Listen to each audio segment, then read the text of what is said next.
뭐 기타 등등 써놨으니까 보시고 빨리 바쁘니까 넘어가겠습니다. 자, 본격적으로 이제 들어가겠습니다. 우리나라의 세금과 예산.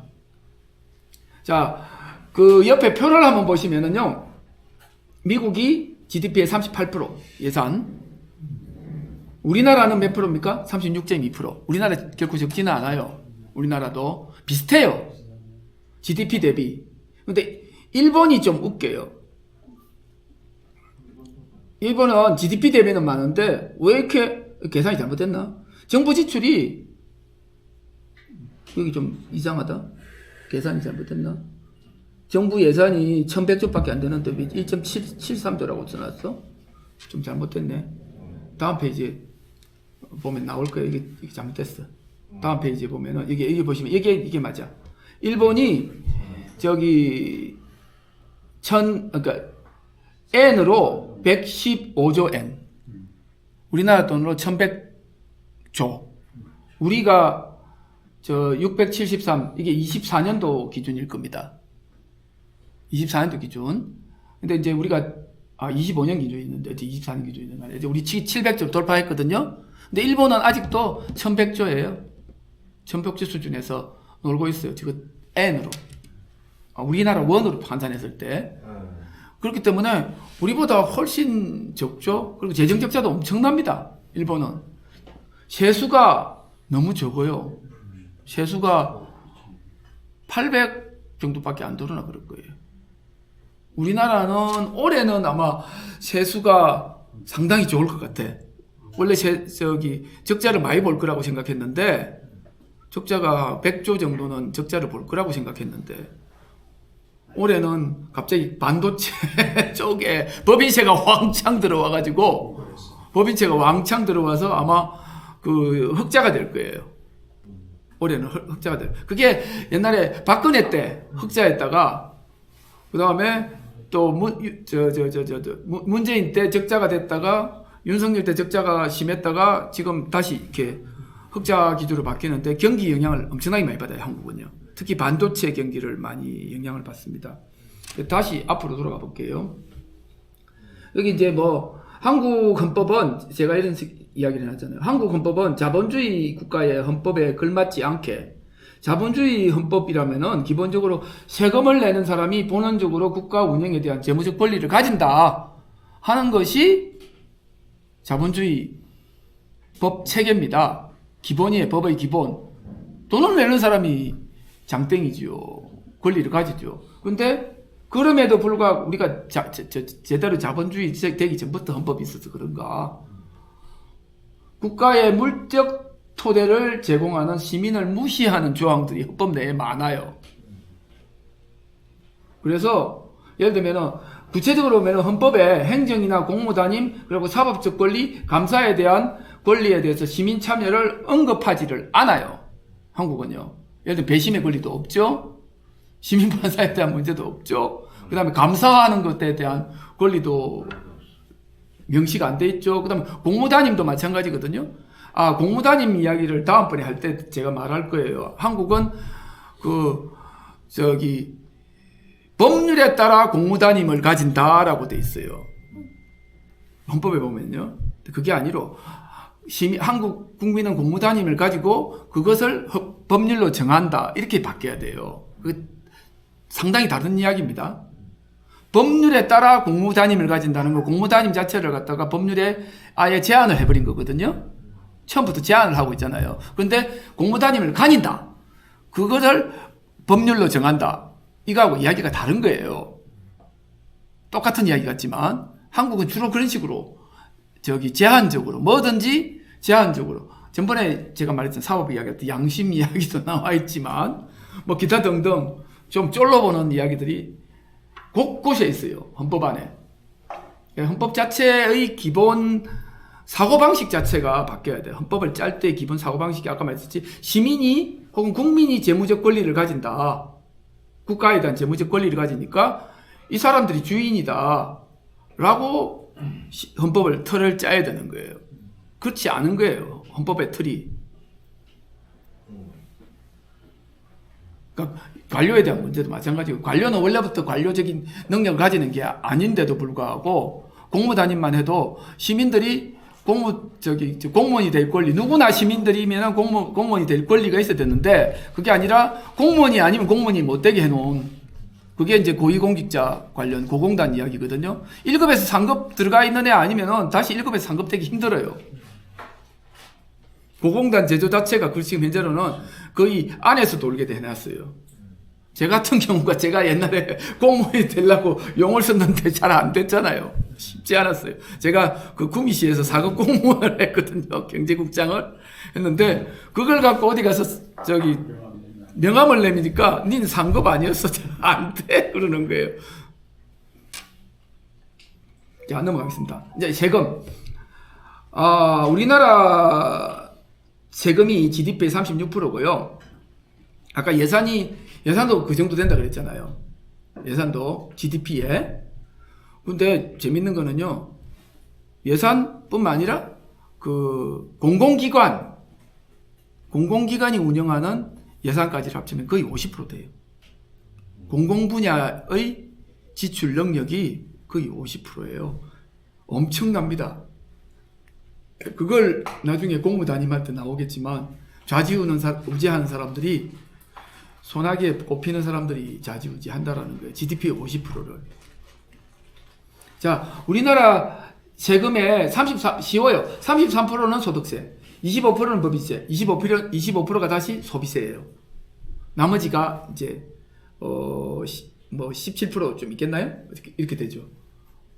세금이 되게 간단하게 생겼어요. 그럼 요 중에 법인세를 빼고 33 플러스 25만 해도 이게 일반 시민, 보통 시민들이 내는 세금 부담을 하는 거예요. 물론 여기에 이제 재산세라든지 이런 게 안 들어가 있는데, 그래서 일단 우리나라 세금 중에 근로소득에 기반한 소득세가 제일 높아. 그러니까 소비세도 근로시민이 부담하는 시민이 거니까 어쨌든 근로계층의 국가재정이 결국은 대부분을 차지하는 구조예요. 33 플러스 25가 단순히 50 넘는 게 아니라 68%잖아요. 맞나? 아니구나. 63%. 아니, 이제 58%야? 미안합니다. 계산 잘못해가지고 58%네요. 어쨌든 그 과반도 넘을 뿐만 아니라 단순하게 반이 넘는다 정도가 아니에요. 그리고 이제 그럼에도 불구하고 웃기지 않는 거는 기업이 부담하는 게 25%밖에 안 되는데 왜 기업의 목소리가 이렇게 우리나라에서 크지? 그리고 심지어는 자유주의 정당이라고 볼 수 있는 민주당조차도 반노조적이고 반노동자적인데 왜 이게 가능할까? 뭔가 25%밖에 안 내는 법인들이 세금은 25%밖에 안 내면서 딴 데 가고 딴 짓을 하는 거 아닌가? 딴 주머니 사고 딴 데 뭔가 영향력을 미치는 게 아닌가 생각을 해봐야 될 필요가 있죠. 그래서 이게 뭔가 예산 집행의 불투명성이나 관료 집단의 부정부패, 세금 관료 커넥션 이런 게 있지 않느냐 하는 거를 생각해야 되고, 뿐만 아니라 여기 밑에 제일 밑에 나와 있는 국회 감사원이 현실적으로 역할을 못하고 더욱이나 정보도 공개 안 하고 감시체제는 아예 없고 이런 거를 의심해 봐야 된다라는 겁니다. 자, 소득세 변화를 한번 이렇게 만들어 봤어요. 정말로 소득세가 많이 늘었죠.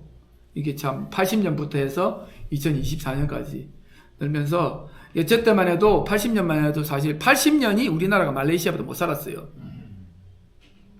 정확하게 말레이시아보다 못 살았다. 전두환이 들었었을 때 그때 뭐 요즘에 이야기하는 근대화를 뭐 박정희가 했다는 둥 뻥을 치는데 전혀 그렇지 않습니다. 말레이시아보다 못 살았어요. 지금은 그 사실은 87년 이후의 경제 성장이 오늘날 한국을 만든 거예요. 87년이. 그게 왜냐하면은 임금이 오르고 소비 수준이 늘어나고 거기에 따른 생산성 향상들이 임금 늘어난 거에 따라서 맞춰서 생산 향상이 계속 가중되고 해서 오늘날과 같은 생산성이 나오는 거예요. 그래서 사실 복잡하게 생각하고 일본하고 딱 비교해보면 돼요. 일본이 90년대 잃어버린 30년 하기 전에 우리하고 시작할 때 우리보다 10배 잘 산다 그랬어요. 근데 지금 우리하고 똑같아요. 우린 10배 성장했고 일본은 그대로 있는 거예요. 그때 당시 엔화가 한국에 와서 살 수 있는 돈과 밥값, 뭐 짜장면값, 집값 이런 것들을 해보면은 한국은 10배 올랐어요. 임금도 10배 올랐어요. 근데 일본은 그대로 이자 혹은 마이너스 됐어요. 그럼 뭐 제가 경제 강의 할 때 이 이야기를 따로 하거든요. 한국의 경제 성장에 대한 이야기를 따로 하는데 오늘은 뭐 이 정도 하고요. 자, 넘어가 보겠습니다. 소득세가 그래서 결국은 그 나라가 자본주의화 되는 과정에서 소득세가 엄청나게 늘어났고, 이게 지금 우리나라 세금과 예산의 형태를 보면은 세계 그 유수한 선진국하고 특별히 다르지 않아요. 세금 부담률도 뭐 조금 차이가 나는데요. 그렇게 많이 여기 이제 표가 나와 있는데 세계 각국의 세금 비중에 대해서 나와 있는데 보면은 우리나라가 세수가 GDP 비중으로 따졌을 때 다른 나라보다 조금 적어요. 27%라고 돼 있잖아요. 세수가. 근데 현실적으로 우리도 한 30% 정도 다른 세금 관계들이 또 있어서 비슷한데요. 그 다음 이제 부분은 세금 중에서의 퍼센테이지입니다.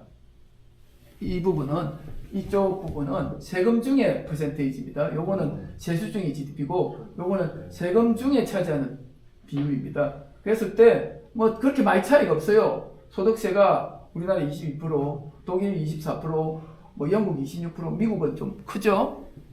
그리고 미국은 좀 복잡해요. 그러고 이게 주세하고 중앙하고 관계가 좀 있어서 좀 복잡하고요. 그 다음에 법인세를 보시면은 우리나라 법인세 비중이 좀 커요. 전체 이거는 법인 세율을 말하는 게 아닙니다. 세율이 아니고 전체 세금 들어오는 것 중에 차지하는 비중을 말하는 거예요.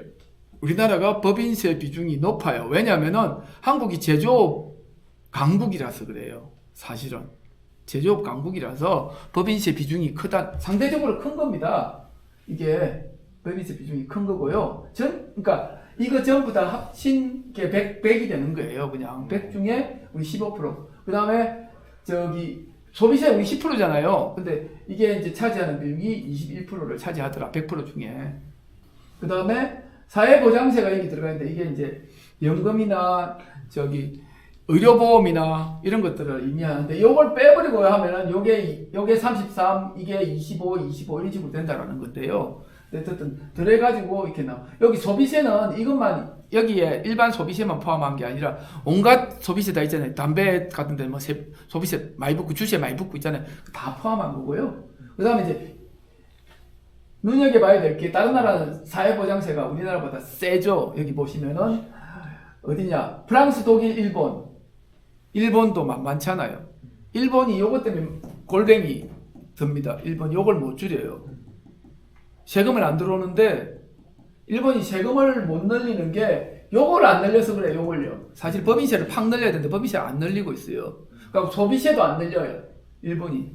이 들어가 보면 퍼센테이지 높은 것 같아 보이지만 실제로 소비세가 옛날에는 없다가 소비세를 만들었음에도 불구하고 일본이 소비세 비중이 상당히 낮아요.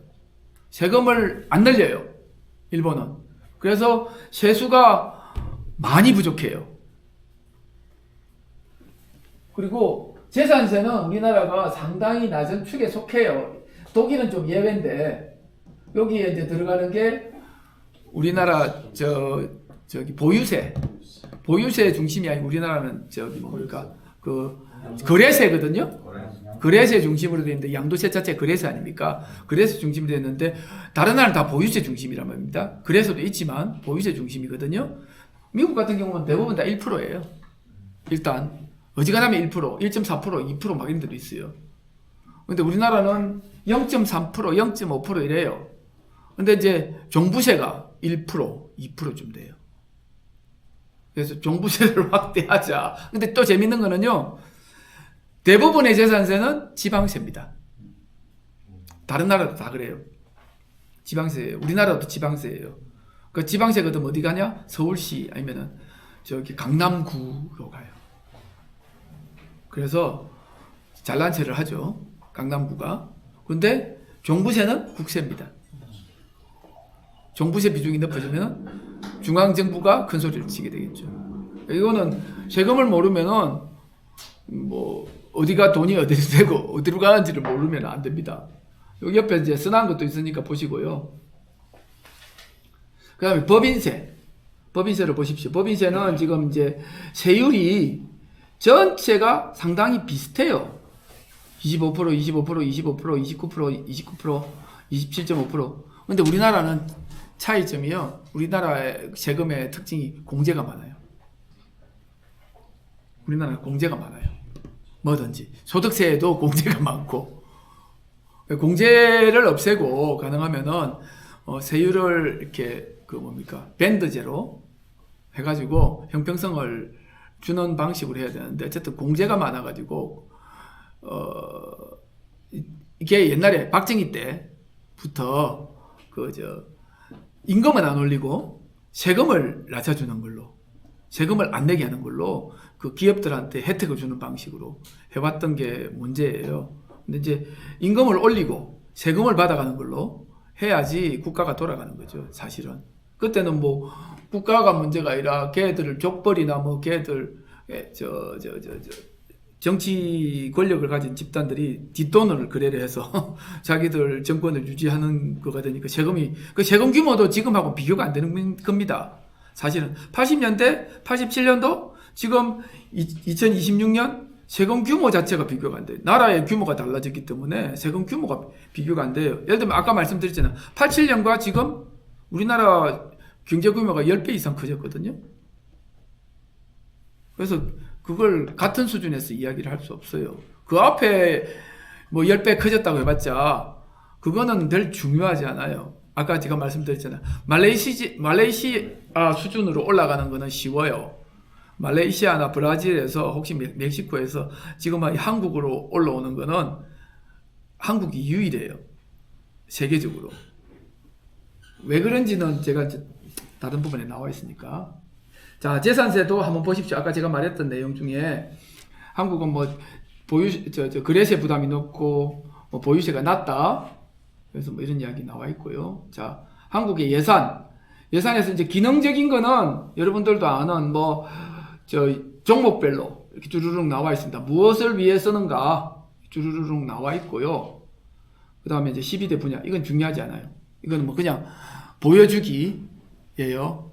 이게 이제 각 부처별로 나눠지기도 하고, 뭐 R&D가 늘었니 안 늘었니 뭐 이런 거 따지는데, 이게 솔직히 이거는 요 항목 가지고 뭐라 할 수 있는 거는 없고요. 그 다음 부분입니다. 성질별 구분이 더 중요해요. 성질에 들어가면은 이게 인건비냐, 물건비냐, 경상이정 지출이나 자본 지출이냐, 이런 것이 중요하다는 거예요. 이거에서 넘어가서 이것보다 더 중요한 게 다음 부분이 나올 겁니다. 여기에 보면은 물건비 같은 경우도 봐있잖아요. 전체의 5%, 7% 수준인데 정확한 총액이 미공개예요. 미공개라는 자체가 말이 안 되거든요.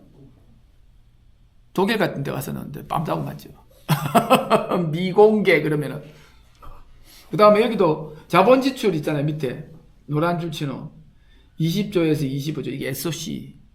여기도 이제 복마전 아니겠습니까?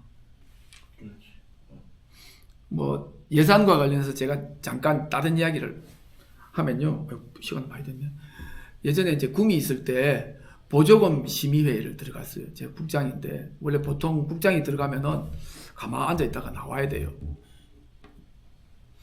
온 사람들이 보니까 시의원이었던 사람, 그다음에 YMCA 그다음에 경실련 이런 사람들도 왔는데 그날 이제 했던 것 중에 하나가 경로당 예산이더라고요. 경로당 짓는 예산. 근데 보니까 평당 800이야. 제가 그때가 20년이었나? 주택값 말 오르기 전이에요. 평당 800을 잡혀있어. 야, 이거 무슨 놈이 800이나 잡냐? 특히 더욱이나 안에 그 물건 들어가는 거 있잖아요. 물품 비용은 또 따로예요. 짓는 것만. 예를 들어서 경로당은 방도 별로 없잖아요. 방도 없잖아요. 그리고 대충 화장실 한 개 집에 있고 그다음 널널한 이런 거잖아요. 근데 무슨 800이야 그랬더니만 그렇대. 알고 보니까 한 700쯤에 결정이 나요. 예산은 800을 잡았는데 700쯤에 비딩을 하다 보면은 700쯤에 결정이 나는데 실제로 공사 비용은 한 350이야. 그러면은 딱 어떤 놈이 탁 따잖아요? 그러면은 지는 따고 350에 딴 놈한테 하청을 줘. 그럼 걔가 지어. 350 갖고 350 받아서 지어서 그 안에서 먹을 거 먹고 떨어지고 자기는 350 받아갖고 뭔가를 하겠죠. 지 주머니에도 넣고 나머 주머니에도. 근데 그게 다반사인 거예요. 그게 대해서 국장이 그 이야기를 하니까 되게 당혹스러워해 애들이.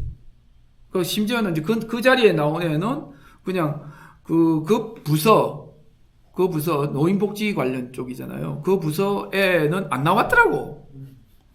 걔를 내가 팬다고 해갖고 내가 먹었어 할 일도 없지만 어쨌든 그런 일들이 그 SOC 미안합니다. SOC는 더해요.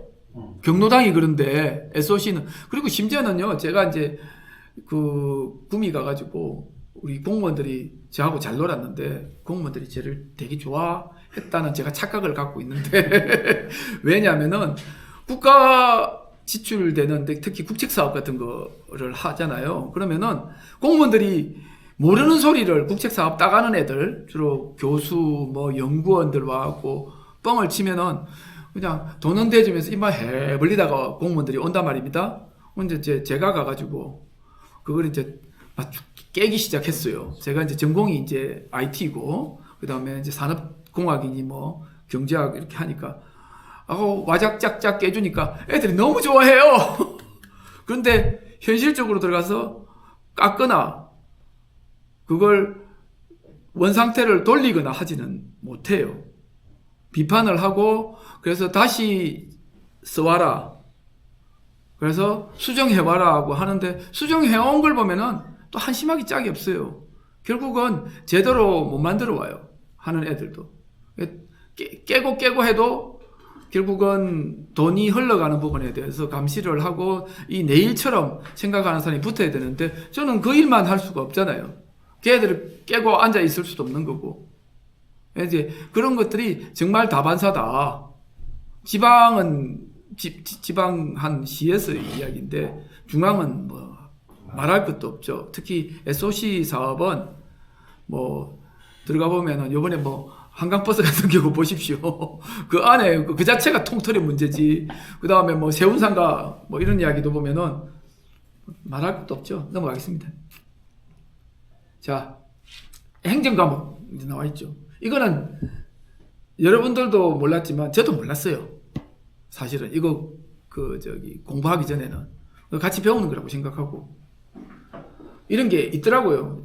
이제 AI는 단순하게 AI가 이걸 가르쳐 주지 않잖아요. 잘 물어봐야 돼요. 잘 물어보니까 얘가 가르쳐 주더라고요. 여기 보시면은 예산 분류상 조직별 혹은 일반 행정 분야를 의미합니다. 라고 되어 있는데 이게 어떤 의미냐면은 국회에서 심의하지 않는 예산이에요. 아까 항목 자체가 아래 항목으로 되어 있어요. 항목이 이제 윗 항목, 아래 항목 이런 식으로 정해져 있는데 입법 과목이 있고 행정 과목이 있는데 이게 행정 과목이라는 거는 여기 보면은 통틀어 갖고 요 덩어리로 심의해줘요 하고 넘어가는 거예요. 여러분들도 한번 검색해봐라 그러면은 그룹 같은 애는요 행정 과목은 행정 과목이 국회에서 심의하지 않는 예산 아니냐라고 물어보면 그러고는 웃긴 소리예요. 국회에서 심의하지 않는 예산 없어요 라고 답을 해. 조심해서 검색을 하면은 답이 나옵니다. 이 정부 재량권이라고 말해요. 전부 다 보면은요 요 내용들이 국방부 61조 그 다음에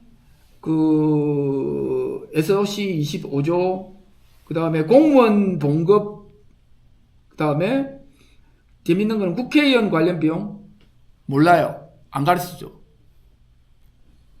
그 다음에 법관 재판 비용 2.3조 군대 유지비 요 안에 61.2조 중에 43조는 손도 못 대요. 몰라 그냥 깜깜이에요. 그래서 요게 여기 이제 한국 예산에서 국회의 심의 의결 대상이 아닌 행정과목 비중이 높다. 그 이유가 이게 맞다는 이유가 아니고 이유로 들고 있는 정부 쪽에서 이유로 들고 있는 게 정부 재정 운용의 효율성과 유연성 확보, 법률에 근거한 의무 지출의 증가 때문이라고 말을 해요. 근데 아까 제가 말씀드렸잖아. 독일은 그럼에도 불구하고 다 심의한다고요. 이런 거를. 다른 나라도 마찬가지예요. 사실 프랑스도. 특히 그 내각 책임제 같은 경우 이 나라들은 대부분 다 심의를 해요. 그 다음에 여기서 이제 보시면은 뭐 장, 관, 항 수준이 입법 과목이고 그 밑에 행정 과목은 정부가 마음 자유롭게 운용할 수 있도록 하여, 이 말이 웃겨요. 재정민주주의라는 거는 심의해야 된답니다. 심의해야 된다라는 뜻이고, 행정 효율성 사이에 균형을 맞추고자 한다. 웬 댕댕이 뭔 뜻인지 아시죠? 댕댕은 멍멍입니다. 요즘 애들이 쓰는 말이 댕댕 그러면은 잘 읽어보세요. 댕댕이 멍멍이잖아. 왜 개소리냐. 그러니까 댕댕 하면은 애들이 말하는 댕댕 그러면 멍멍 하는 이걸 옹호하기 위해서 내놓은 이유가 그 밑에 있어요. 이렇게 옹호하기 위해서.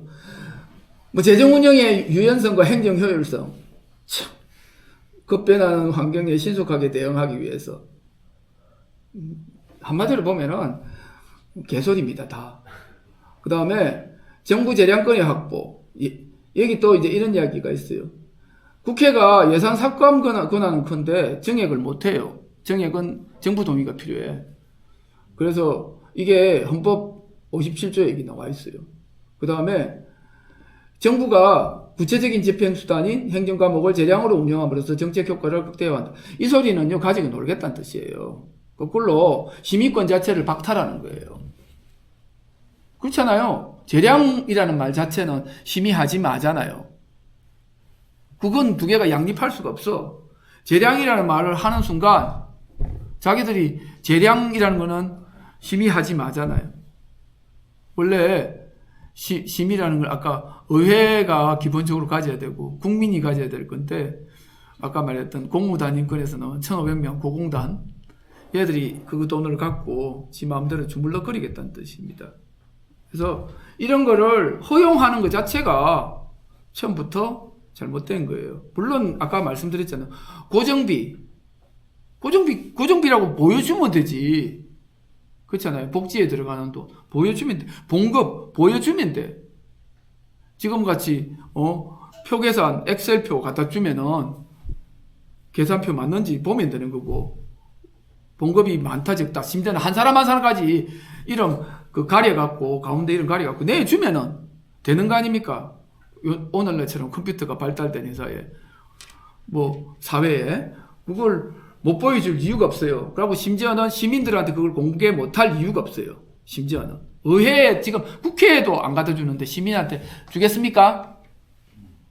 그 다음에 법률에 따른 의무지출 증가라고 그러는데 기금운용 같은 게 이것도 다 마찬가지. 여기에 해당되는 것들을 다 꿍짝꿍짝 하지 말고 다 내놔라는 거예요. 그래서 결국은 또 이런 이야기에 시간적으로 전문적으로 한계가 있다. 이런 이야기에. 그래서 예산 심의 기간이 짧은데 수백조에 달하는 예산의 모든 행정 과목을 심사하는 것은 현실적으로 불가능하다라고. 그러면 국회 없어야 돼. 국회가 원래 하는 일이, 국회가 원래 하는 게, 의회라는 게 원래 하는 게 아까 말했잖아. 마그나 카르타 때 뭐 했어요? 전쟁 자금 갖고 시작했잖아. 거기가 일이에요. 세금, 예산, 이게 국회 첫 번째 임무야. 딴 게 첫 번째 임무가 아니야. 법 만드는 것보다 먼저 있었던 게 세금이에요. 그 사람들이 오해를 하는데, 국회가 해야 될 최초의 일이자 제일 큰 일이 세금 관련이야. 물적 토대, 나라가 돌아가는 돈과 관련된 일을 관장하는 게 의회의 일이에요. 국회의 일이에요. 그거를 안 하면서, 못 하면서 국회가 제 역할을 했다? 그건 말이 안 되는 거예요. 법 만드는 건 그 다음 이야기야. 제일 중요한 게 세금이야.